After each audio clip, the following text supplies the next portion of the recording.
for myself and my friends as well, going through different levels of education, and right now I'm a medical student, and my friends and I are seeing that like it's a time in our lives when as much as we like to give to others, we need to be poured into, because we just don't have a lot to give. And I know that's true for like every level of training in medicine, no matter what. So I'm wondering like what it looks like when you're a resident, and is that even possible when you're a fellow and then attending? Because for medical students it's easy to reach out to doctors and ask for mentorship because we're students, and so there's a lot to learn from that. But what does it look like as you pursue in that level, like the different levels of education? Good question. So the question is, as you progress from the medical school arena to beyond to residency, fellowship, how does it look when it comes to, is it when you're being, in terms of being fed, growing as a believer? That's a good question. I think a lot of it depends, well, from a practical perspective, a lot of it depends on kind of where you go. I think you'll find that different places around the country, they have different levels of support when it comes to Christian support. I think here at Brown, I think as a resident, there really was, like, have you heard of CMDA, the Christian Medical Dental Association? They're on campus in a lot of places. Some places have huge numbers, like hundreds of medical students part of that. Other places have maybe one or two or something. So I think part of it depends on where you are. I think it's interesting because I felt in my experience when I went to residency at UConn, University of Connecticut, I felt I had more opportunities for fellowship there than I did actually as a medical student. Partly because I guess I had a lot of challenges as a medical student, and for me residency is like where you're just focused on like doing the best you can, just trying to train and learn as much as you can, and so I think that aspect was taken out, and I was able to just focus on the work I did, and then also find a church there as well where I was able to fellowship with other people. I think it depends, because like there are some residency programs and places have lots of opportunities, lots of Christians, people who you can fellowship with, but then other places not so much. In terms of like spiritual growth, I think again it's prioritizing, like realizing that again it's like you said, it's just phases. Like here in undergrad, you have lots of fellowship, all the time, during lunch, and you can spend hours just hanging out with people. I think medical school's less so, and then residency, arguably, it depends again where you go and what you do. So some places you might have more time, other places you might have less. I think prioritizing it in your heart and saying, okay, I need to find a group of believers, a group of people who I can share with and I can fellowship with. To be honest, they may not all be. You may not have other residents. You may not have other residents that are believers as well. So, or who are in, but you will have believers if you find a good church there who can walk with you. And I think for me, I always wish there was like another, for me, an anesthesia resident that was another believer that was able to really, go through the fire with. But sometimes you don't have that, and you do need to, though, I think, get connected to a local church where you find other believers who may not necessarily know what you're going through, but at least they can walk with you through that time. So again, it depends. It really depends where you go. It can be hard. Like I said, it can be hard, but you need that fellowship with people. Ideally with another resident, another attending, but if not, with the local church. Yes. I think my question is, doctor, say a surgeon, or maybe in your case as well, like to anesthesiology, where perhaps patient interaction isn't so big of a factor. Can you see your ministering in that sense when you don't really get to Great question. So the question is, when you're in a particular field or specialty that you don't get as much patient interaction, like anesthesia or surgery, or people are in radiology or pathology, I mean, the closest you come to a patient in pathology is that they're dead. They're a dead person. So, or you have tissue. Yeah. Anyway, so so the question: how do you find the glory of God or how do you minister to people in that? And I think I actually talked about this in the book. And this is something that one of my pastors told me. He said, "Good theology leads to good doxology. So good understanding of who God is leads to leads to praise of God, a good way to worship Him." And so I think with each particular specialty, we need to look into the specifics of, like, how does this reflect the character of God, the nature of God, who He is. And so, for example, if a surgeon, if you look at a surgeon and say, "Oh, what does he do? He just cuts people. He just takes stuff out of people." I think that's an inadequate view, or it's an inadequate theology of what it means to be a surgeon for the glory of God, right? When you look about, for example, I describe this in the book. If you look at a surgeon and they see, and you're taking out a cancer, right?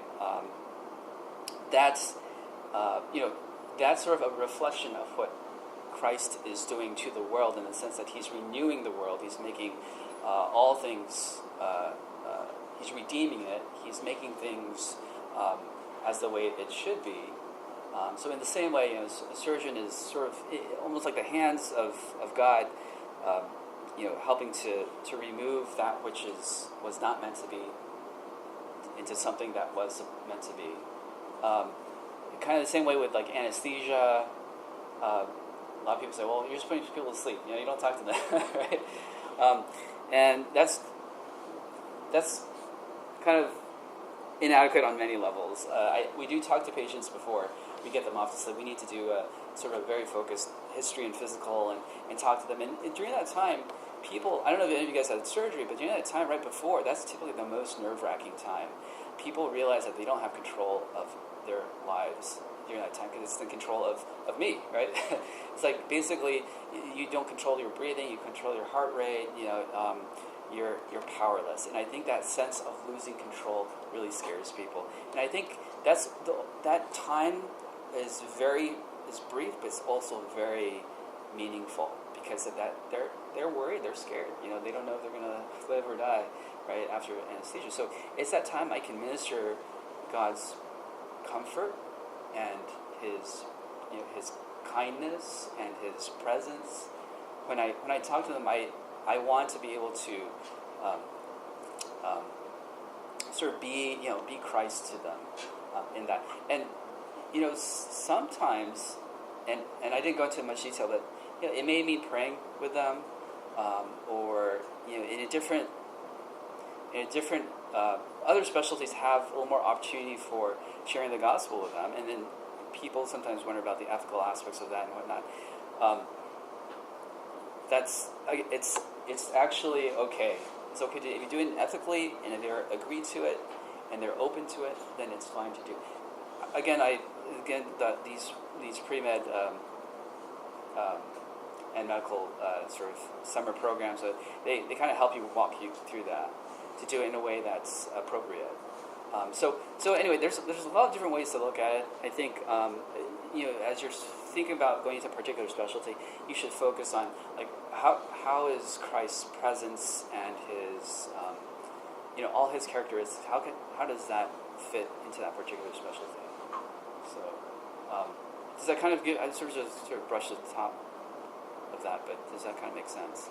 So we need to see our particular specialty that we're going into as more than just something you do, but something that you can actually bring in God's kingdom into this person that's hurting, as we're called to do as believers, right? So even like if you're a RISD student, how does illustration, how does design, how does that all usher in God's kingdom to this current world that you're living in? I think all things kind of reflect. We all need to think about how God can be reflected through each particular specialty that you guys end up doing.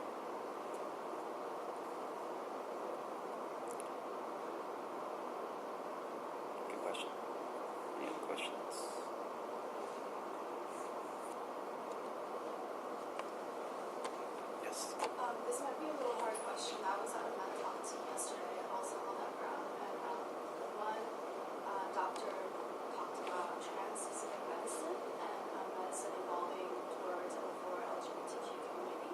And I was wondering what was your stance on that in relation to, non-judgmental view, holistic care of patients, and just your opinions surrounding that issue. So the question was, what's sort of the perspective on would you like trans anything types of surgeries or and medications? Yeah. That's actually a good question, and that's actually a really good question. I think I'll sort of give you a sort of a big picture view. I think when it comes down to it, I think we are all to look at people. I think when we label people as a particular, they have a particular as a particular identity, we need to see them as people who are all fallen creatures, including us. Okay, we're all fallen people, and we all struggle with. We all struggle with our own particular issues and whatnot. I think when it comes to understanding like LGBT issues, that's actually a good discussion for that's going to be a huge discussion. But I think the bottom line is that we do need to treat people as His creation, and they are loved no less than you or me. I think there's a couple perspectives, I think, when it comes from a Christian perspective, whether or not it's just all, part of a result of the fall, and we all, like I said, we all struggle with our own concerns, our own struggles and issues. So I think I would say, because there are some, there's different thoughts in terms of for the Christian, in terms of how do we should we allow that, should we be okay with that and whatnot. I'd say there's debate whether or not if it's okay to have that surgery, because could you argue that it's from a result of the fall, and they actually say a person who thought they were a male but they were born female, is that a result of the fall, and so it's okay to go ahead with that because you're just trying to correct something that was a mistake to start off with, or and other perspectives are no, God created people male and female, and that's how they, that's if you were born a male, then you should be a male. So I think personally I'm still kind of struggling with that, kind of figuring out which perspective to take. But I think the bottom line though is that we need to love everybody with the same love that we have for each other. So I would say I think when we tend to pigeonhole people into this particular identity or whatnot, I think we lose sight of the bigger picture, that we're all people. We have interests, we have hobbies, we have habits. We all, some of us like to play sports, and people like to draw. We're much more multifaceted, I think, than I think what we're trying to just pigeonhole a person into one particular thing. So I would say your approach should be that way. So approaching people from that whole patient perspective. Sorry,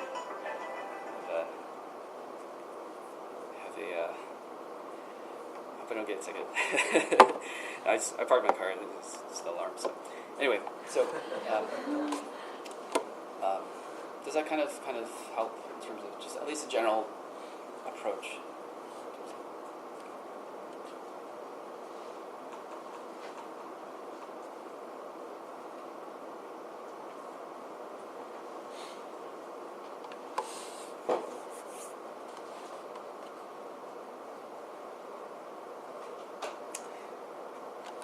All right.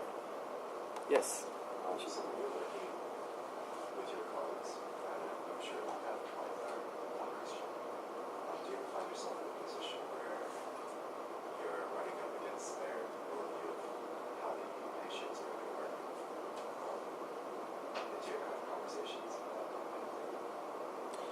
So the question is, when I'm interacting with my colleagues, are there issues that come up with in terms of worldview and how you treat patients?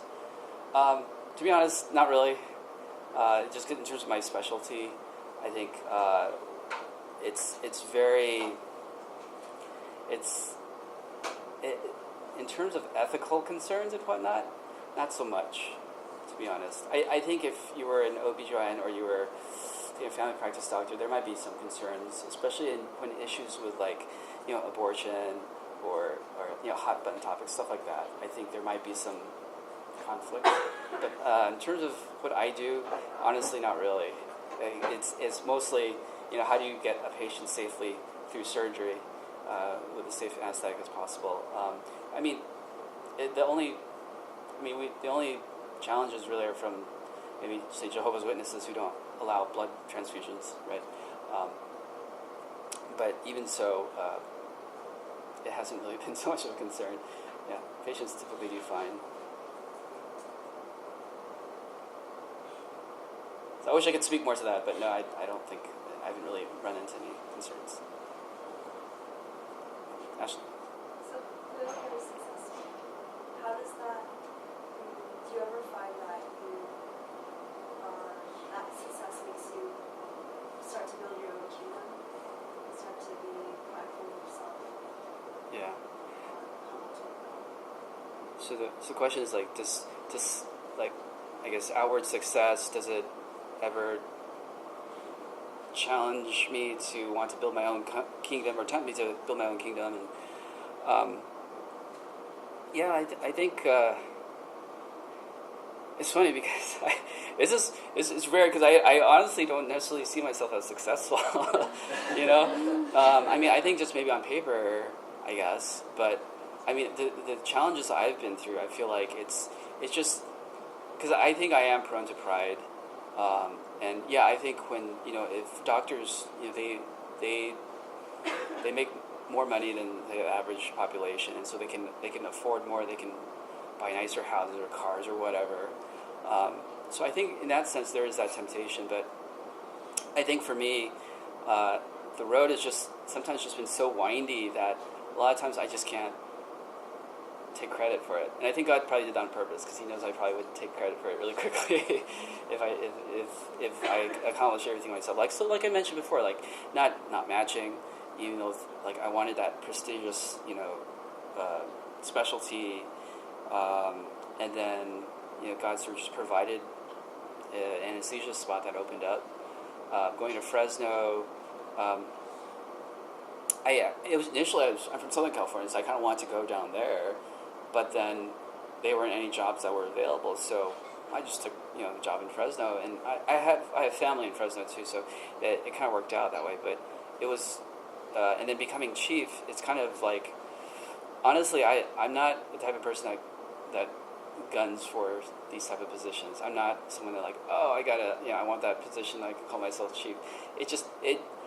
I want to say that I just try to work faithfully every day, do the best I can, minister to my colleagues, treat patients the best I can. And I think they saw that, and I think the administrative group, they saw that, and they said, okay, well, that witness, they saw that witness, and I think they said, well, do you want to be a chief? And I think God was sort of leading me through that time to say, I need to take on some more leadership roles. And so, it's just sort of like just a daily obedience, and honestly, like I said, I'm an introvert. I don't like being up, in front of all my colleagues who are half of who are could be my dad's age, right? They could be my dad, and I'm telling them what to do. That's hard to do, Can you imagine you guys telling, one of the professors oh, you guys got to step up on this, yeah. Right? So I don't like the way you guys evaluate this class, and so it's hard to do, but it's something that I feel you feel God's calling you to do it. You just got to obey and trust and learn as much as you can. So I think, so in that sense, I think God's been keeping things clear that I can't really take credit for whatever success you might think is success, but yeah. I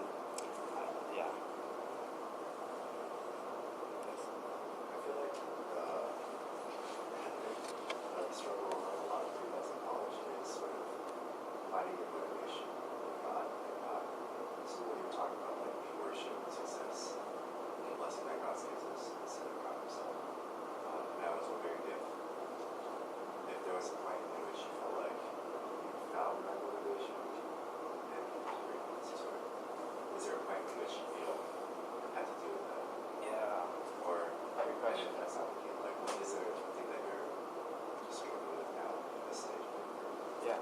Good. So the question was the process of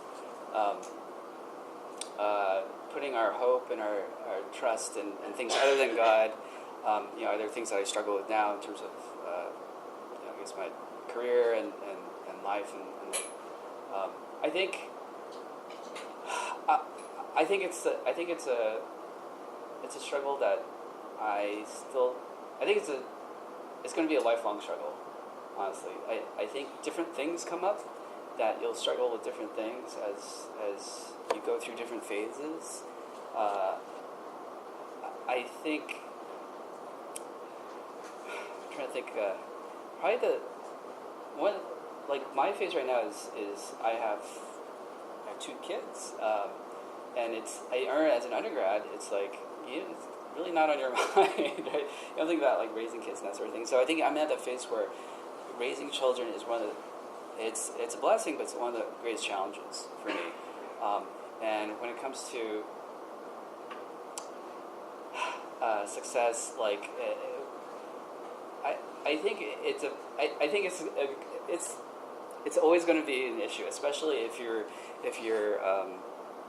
in a position where you are either in leadership or if you're in charge of something. I think you guys will notice that like right now the challenge is dealing with where your self-worth is, where your motivation is when you're studying. I think as you become, as you go to medical school or other schools, the challenge is like, where do I find my worth in a particular specialty or what I do? Does that define me? And then now for me, in terms of leadership, I think that's one of my greater challenges is that am I able to lead these people well? And when things go well, does it define who I am? And I think it's a constant struggle. I think you're going to have to constantly, and I think maybe God does that on purpose, because if we felt like, oh, I got it figured out, I think we start inadvertently kind of resting on our own laurels, our own strength. We're going to have these constant challenges like, okay, gotta go back to God, gotta remember, focus on Him, trust Him, walk with Him, trust His sovereignty, and His power, His goodness, His glory, His grace.